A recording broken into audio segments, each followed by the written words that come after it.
Olá, meu querido, tudo bem? Tudo na paz? Graças ao nosso eterno Criador, a minha família eterna, a minha família que realmente está sempre aqui presente, juntamente conosco, para nós aprendermos da palavra do nosso Criador, juntos, né? Todos juntos.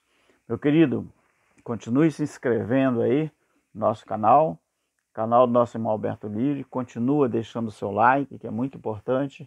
Continue também compartilhando o conteúdo, divulgue, né, o nosso trabalho, divulgue o nosso entendimento a respeito, não é, do Evangelho Eterno. E também, quando você se inscrever, você ative o sininho na opção todas, tá bom? Para que você possa receber todos os trabalhos novos quando tiver aqui na plataforma. Outra coisa, meu querido,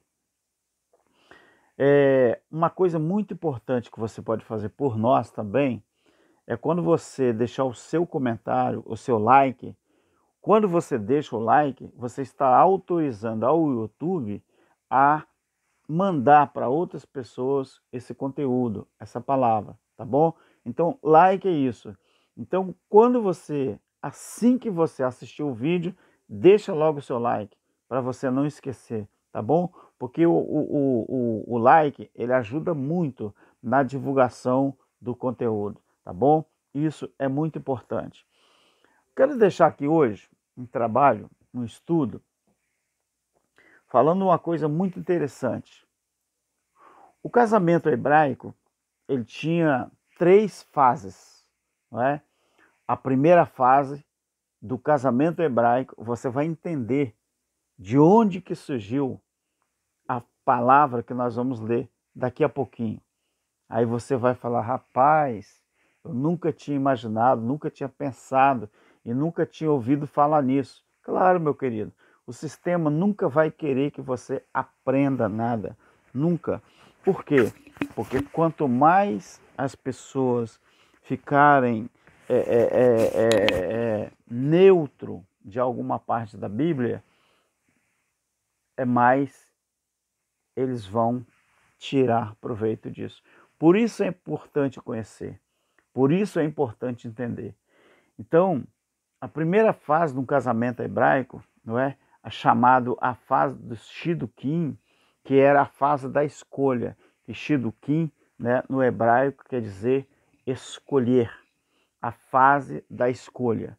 A segunda fase num casamento hebraico era chamado de Eruzim. O que era Eruzim? Era a época em que eles ficavam, o casal, ficavam separados até o dia do casamento. E a terceira fase é a fase do Nezuim, que é a fase em que o noivo volta para tomar a sua noiva como esposa. Vou ler João 14 para você começar a entender. Jesus promete voltar, o subtítulo, e fala aqui: não se turbe o vosso coração, credes em Deus, credes também em mim. Na casa de meu pai há o verbo existir, não é? Que o verbo há é o verbo existir. Na casa do meu pai existe, ou há, muitas moradas. H-A, circunflexo. Há, ou seja, existe muitas moradas.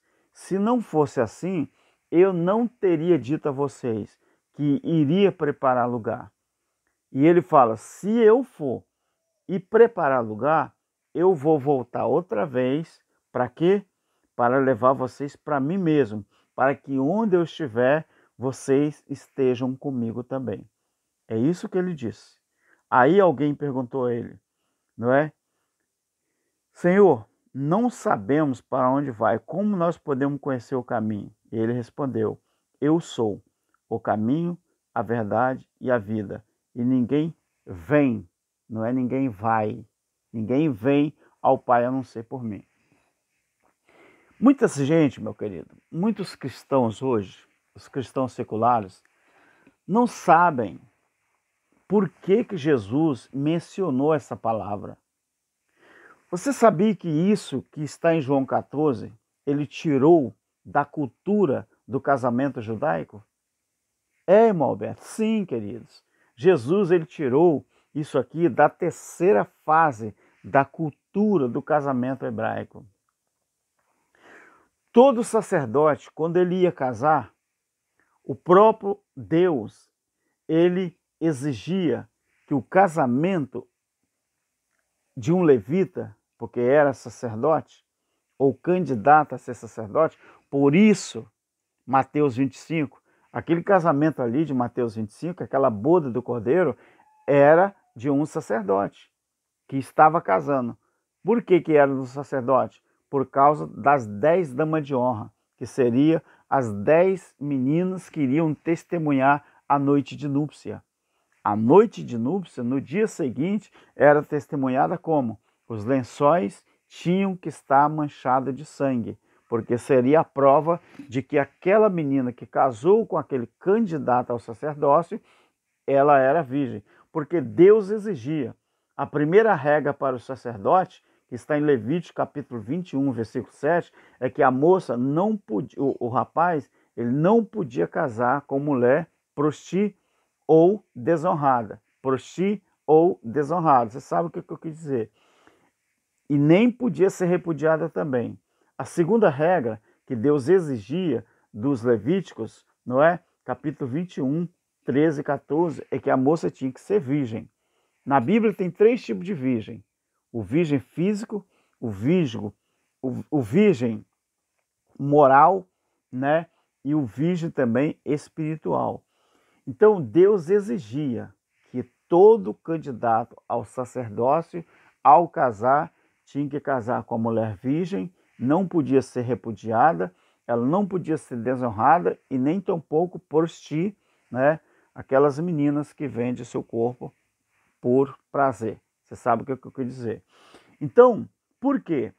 No versículo 15 do capítulo 21 de Levítico, esta é a passagem que se refere a Mateus ali, no capítulo 25. Então ali já era a terceira fase do casamento, que era chamado a fase em que o noivo volta para tomar a sua noiva como esposa. Agora vamos aqui, meus queridos, aprender uma curiosidade bem interessante, bem legal, que vai abrir as nossas mentes agora. O Ketubá, o que era o Ketubá? O que era o Ketubá? Ketubá era o contrato de casamento que o rapaz, ao encontrar a moça, fazia, não é? Como ele voltaria para buscar ela como esposa. Ele ia lá, gostava dela, então se ele gostasse dela, ele tinha que assinar um contrato. E esse contrato chamava Ketubá. Só que esse contrato, nessa curiosidade, ele poderia ser anulado através de uma carta de divórcio. Então, caso ambas as partes ou uma parte, né, não cumprisse as suas obrigações, por exemplo, o homem que não tivesse conseguido a moradia para a noiva ou não tivesse já se estabilizado financeiramente para receber a noiva, entre outros critérios. Então, aquele contrato de casamento, o Ketubá, ele poderia ser anulado. Aí você começa a entender por que o próprio Eterno Criador anulou o casamento antigo que ele fez com a Jerusalém física. Ele anulou aquele casamento. Você vai ver isso em Apocalipse capítulo 13, Apocalipse capítulo 18, por exemplo, 13 e 18. Você vai ver Deus anulando o contrato de casamento que ele tinha com a nação de Israel. Você vai olhar isso em Êxodo capítulo 19, versículo 4 e 5. Vai dizer ali que o próprio Deus fala, olha, apesar de todas as nações ser minha e me pertencer, eu escolhi vocês para ser a minha propriedade peculiar. Só que quando nós chegamos no Apocalipse, que era o juízo, a descrição do juízo, o próprio Criador, ao longo dos anos, desde da chamada de Abraão, quando o povo começou a errar, depois nós atravessamos Moisés, foi na época de Moisés que a coisa ficou mais feia, né? Então, durante todos os profetas, tanto os maiores como os menores, eles tiveram muito trabalho. Por quê? estavam sempre alertando a nação de Israel com respeito à desobediência que eles tinham para com o eterno Criador. Até que chegou um momento em que o Criador falou: eu não aguento mais, eu vou me divorciar. Aí usa o profeta Ezequiel, o profeta Oséias, para fazer uma alegoria, não é? De que Deus ele iria divorciar, iria separar da Jerusalém física e iria escolher uma nova esposa, uma nova menina, no sentido espiritual, a nova Jerusalém, que constituía todo o povo de Deus cristão daquela época. Só que ali era a fase do namoro, do noivado. O casamento se deu no ano 70, que ali foi a bodas do Cordeiro. O que era a boda do Cordeiro? A consumação da festa de casamento. Então, esse contrato, o Ketubá, ele poderia ser anulado através de uma carta de divórcio, caso ambas as partes, não é, ou uma ou outra, não cumprisse as suas obrigações. Lembre-se de, por exemplo, aqui, Deuteronômio capítulo 24, 1 ao 4. Israel não cumpriu as suas obrigações com o Criador. Então, aquele contrato de casamento ele poderia ser anulado. Então, se o homem não tivesse conseguido a sua moradia para a noiva, ou não tivesse já estabilizado financeiramente para receber a noiva. E tem outros critérios também. Então, o casamento ele era consumado quando o casal entrava na câmara nupcial. A ceia das bodas é simplesmente a cerimônia de encerramento e não o contrato de casamento estabelecido na conversão, ou seja, na Ketubá. Agora você presta atenção, meu querido, que aqui em João 14, Jesus está prometendo de voltar para buscar a sua noiva. Na casa do meu pai existem muitas moradas. O noivo em Israel, ele fazia isso também, porque ele era um rapaz de família.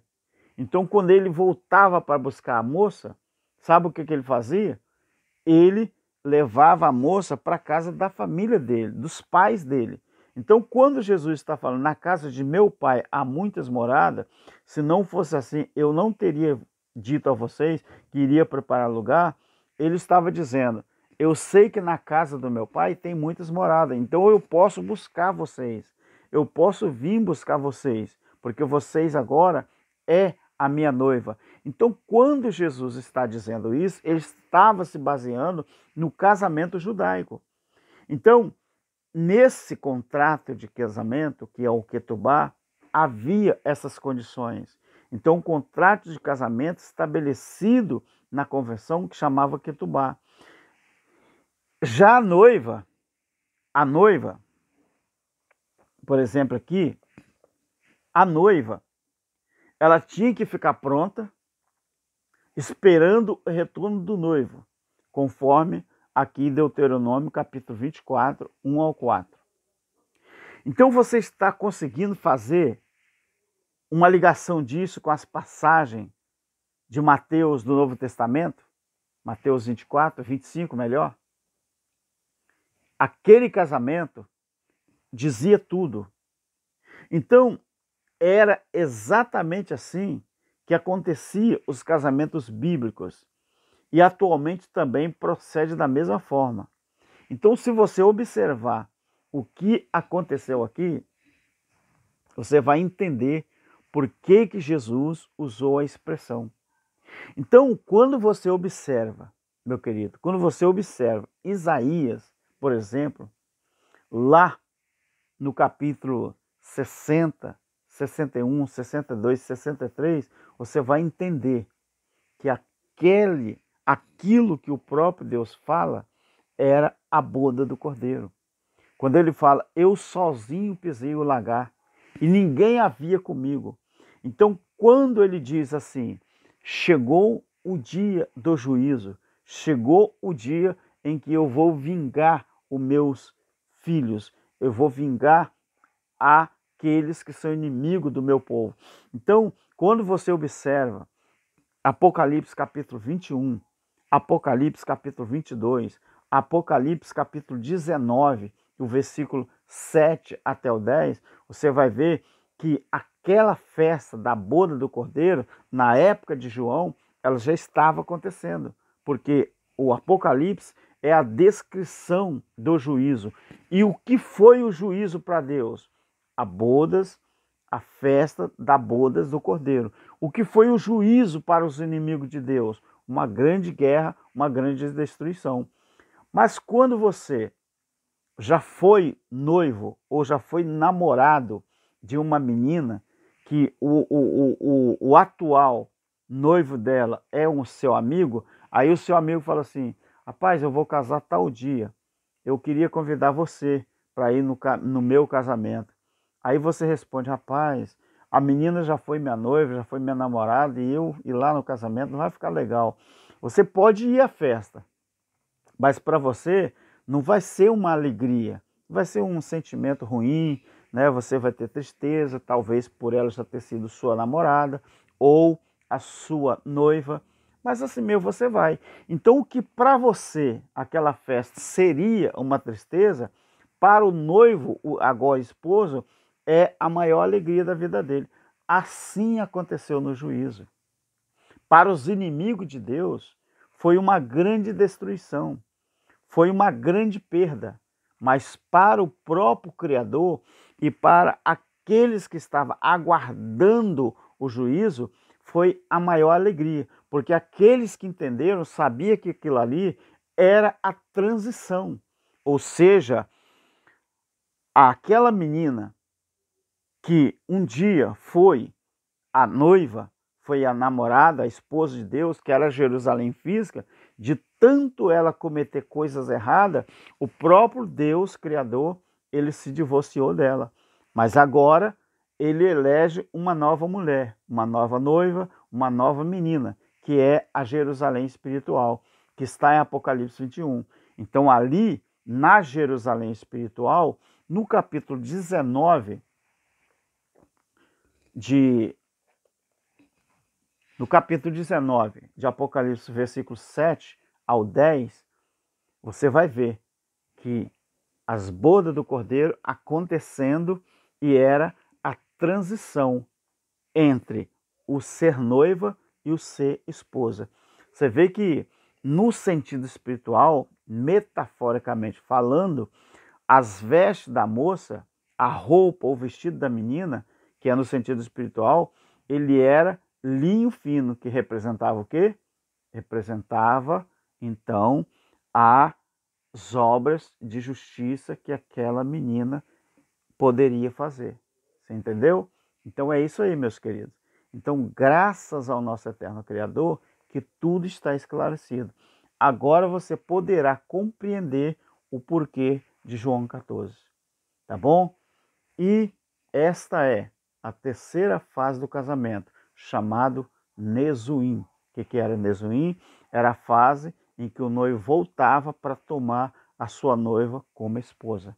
Do jeito que está em Apocalipse, capítulo 21, Apocalipse 19, 7 ao 10 e também Apocalipse, capítulo 22. Tá bom? Deu para entender? Um abraço, nosso irmão Cláudio Mendes, e a todos os nossos inscritos para a honra e glória do nosso Criador. Amém.